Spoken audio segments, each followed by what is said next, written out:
అందరికీ నమస్కారం. మీ హరిబాబు, గుంటూరు మిర్చి మార్కెట్ యార్డ్. ముందుగా రైతు సోదరులకు ఒక విన్నపం. నిన్న కొంచెం డేట్ తేడా చెప్పడం జరిగిందండి.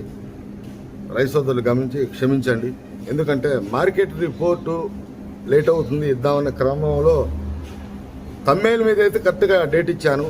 చెప్పడంలో కొంచెం ఒకరోజు ముందు చెప్పాను, 6వ తారీఖు అని చెప్పాను, క్షమించండి. ఈరోజు చూసుకుంటే జూన్ 6, 2026. ఈరోజు శనివారం నాడు వ్యాపార లావాదేవీలు ఎక్కడైనా గూడెల్లో జరిగినాయేమో అని చెప్పి చూశాను. ఎక్కడ కూడా జరగట్లేదు. రేపు ఒక్కరోజు ఇవాళ ఆగితే రేపు నుంచి మళ్ళీ యార్డు గేట్లు ఓపెన్ చేస్తారు, సరుకులు లోపలికి వస్తాయి. సోమవారం యథావిధిగా మార్కెట్లు జరుగుతాయి 8వ తారీఖు. పోతే నిన్న వీడియో లాస్ట్లో చెప్పడం జరిగింది, ఈ ఏసీలు స్టాకులు ఏ విధంగా ఉన్నాయండి, ఏమాత్రం పెట్టారు, పరిస్థితులు ఏంటని చెప్పి చాలామంది రైతులు కామెంట్ రూపంలో ఫోన్లు చేశారు. నేను కరెక్ట్ డీటెయిల్స్ కనుక్కొని, అది నా సొంత నిర్ణయంతో ఇచ్చే రిపోర్ట్ కాదండి, అది ఇంటర్నేషనల్ టైపులో ఇచ్చేది. నేను కూడా కొంతమంది ఎక్స్పోర్టర్స్ని, కొంతమంది ఇంపోర్టు దిగుమతి వ్యాపారస్తుల్ని, కొంతమంది విదేశాలకు ఎక్స్పోర్ట్ చేసేవాళ్ళు, వాళ్ళు కూడా స్టాక్ ఉన్నాయి కాబట్టి వాళ్ళందరినీ కూడా వివరణ తీసుకొని సుమారుగా మాత్రమే, ఎందుకంటే కొంత ఎక్స్పోర్ట్ అవుతుంటాయి, వస్తుంటాయి, పోతుంటాయి కాబట్టి మే నెలాఖరికి ఏ మాత్రం స్టాకులు ఉన్నాయి.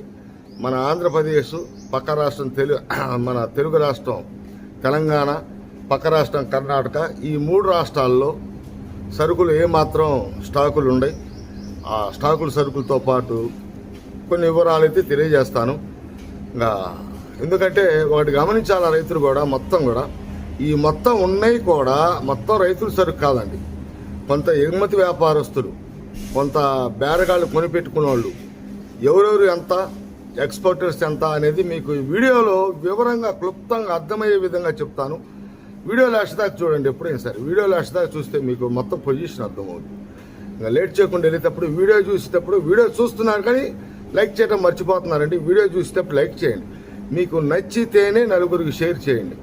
లైక్ ఎందుకు చేయమంటున్నానంటే, యూట్యూబ్ ఛానల్ ద్వారా ఇది దేనికి సంబంధించింది రైతులకి ఫార్వర్డ్ చేస్తారు, ఇంకో 10 మంది రైతులకి.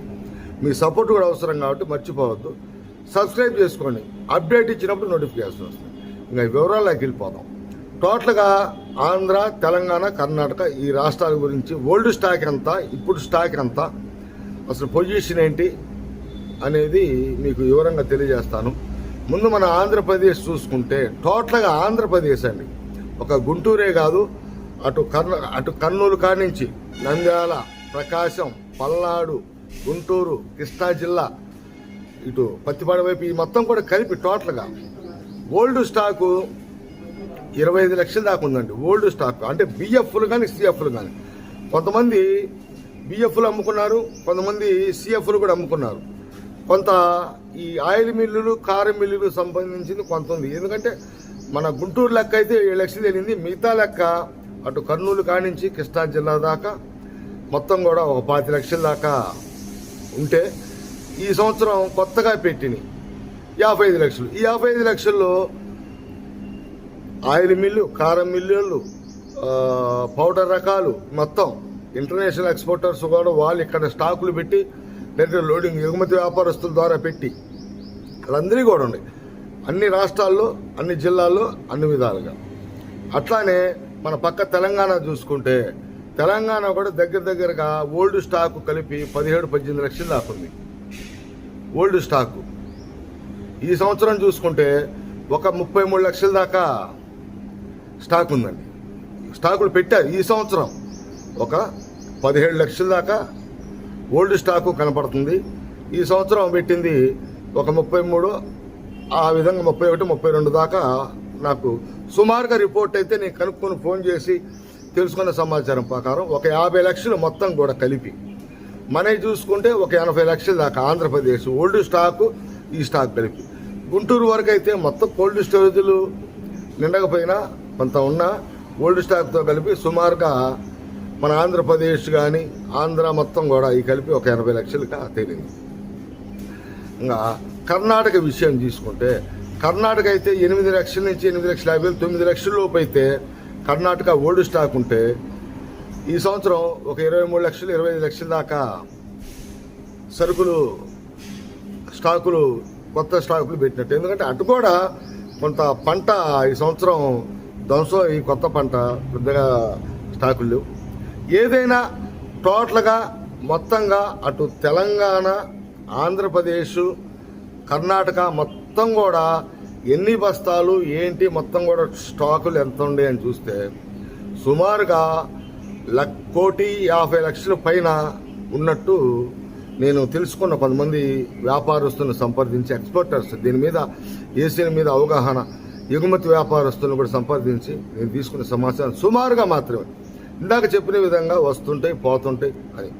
దీంట్లో 25% అంటే 100కి 25% రైతులు, ఇంకొక 25% బేరగాళ్ళు, కొనిపెట్టుకున్న బేరగాళ్ళు, 50% ఎగుమతి వ్యాపారస్తులు, ఆయిల్ మిల్లులు, కారం మిల్లులు, సాస్ కంపెనీలు, విదేశాలకు ఎక్స్పోర్ట్ చేసేవాళ్ళు స్టాకులు పెట్టుకొని ఇవన్నీ కూడా కలిపి నాకు తెలిసిన మా కారం చూస్తే ఏదైనా సగానికి సగం పడిపోయింది. 3 కోట్ల పైన ఉన్న స్టాకులు ఓ పక్క విస్తీర్ణ తగ్గింది, ఓ పక్క మొత్తం టోటల్గా మార్కెట్ అందుబాటులో ఉందని చెప్పి కూడా కొంతమంది రైతులు ఏసీలో పెట్టుకోవడానికి కూడా, ఎందుకంటే లాస్ట్ ఇయర్ గత 2-3 సంవత్సరాల నుంచి మార్కెట్ కోల్పోయారు కాబట్టి ఈ సంవత్సరం 20,000 పైన మార్కెట్ అందుబాటులో ఉందని చెప్పేసి ఒక తేజ తెప్పితే ఆ తేజ కూడా చైనాకి 40% ఎక్స్పోర్ట్ అయింది. రూపాయికి 40 పైసలు అయింది. 60 పైసలు తేజాలు ఎక్స్పోర్ట్ కాల. ఈ సంవత్సరం వాళ్ళు ఎక్స్పోర్ట్ చేయాల. 1,00,000 టన్నులు ఎక్స్పోర్ట్ అయ్యే తేజ ఈ సంవత్సరం చైనాకి అరాకొర మాత్రమే ఎక్స్పోర్ట్ అయ్యింది. దానివల్ల అందులో ఇంకోటి గమనించాలా, ఈ సంవత్సరం కూడా ఈ 55 లక్షల ఆంధ్రప్రదేశ్ మొత్తం మీద కూడా స్టాకులు పెట్టిని దగ్గరగా తేజాలు ఎక్కువ, ఆరుమూర్లు తేజాలు ఎక్కువ. ఇతరత్ర మిత్ర రకాలు, బ్యాడిగి రకాలు కానీ, సీడ్ రకాలు కానీ, నాటు రకాలు కానీ ఇవి అది కొంత ఈ విధంగా అయితే జరిగింది. అంటే సగానికి సగం మొత్తం ఈ 3 రాష్ట్రాల్లో కూడా 3 కోట్లు పైన ఉండాల్సిన సరుకు స్టాకులతో కలిపి 1,50,00,000 నుంచి 1,60,00,000 దాకా ఇప్పుడు నేను చెప్పిన విధంగా ఉండటం జరిగింది. కొంత రైతులు కూడా ఇప్పటికీ కూడా ఆ సైజు రకాలున్న సీడ్ రకాలు కానీ, నాటు రకాలు కానీ, బ్యాడిగి రకాలు, తేజ రకాలు 15,000 పైన మార్కెట్ డైలీ మీకు రిపోర్ట్ ఇస్తూనే ఉన్నా. 15,000 పైన మార్కెట్ అమ్మకాలు జరుగుతున్నాయి. అందుకని చెప్పేసి లాస్ట్లో కొంతమంది రైతులు ఏసీలో పెట్టుకోవాలన్నా ఈ ఈగురు పిక్కలు ఏసీలు అనుకుని, ఏసీలు కూడా చాలా వరకు కూడా గుంటూరులో కొన్ని ఏసీలు నిండిని, కొన్ని ఏసీలు సగం నిండిని, కొన్ని ఏసీలు 30% నిండి, కొంత ఖాళీ అయితే ఉంది. ఎందుకంటే కొంత మార్కెట్ ప్రభావం కూడా ఏసీల మీద పడుతుంటుంది. ఎందుకంటే మార్కెట్ లాస్ట్ ఇయర్ నాకు తెలిసినంత వరకు 8,000, 9,000 స్టాకులు పెట్టుకొని అమ్ముకున్న వాళ్ళు కూడా ఉన్నారు. ఈ సంవత్సరం చూస్తే కొంత మార్కెట్ అనుకూలత వలన ఏప్రిల్ నెల వరకు కూడా ఏసీలో సరుకులు, స్టాకులు, బిఎఫ్లు కూడా అమ్మారు. సేల్స్ ఉంది, నేను ఎప్పుడు చూడాల. ఈ సంవత్సరం సేల్స్ ప్రకారంగా బిఎఫ్లు కూడా ఏప్రిల్ నెల ఆఖరి వరకు అమ్ముకున్నారు. కొంతమంది రైతులు ఫస్ట్లో ఏసీలో పెట్టుకున్న వాళ్ళు కూడా అమ్ముకున్నారు.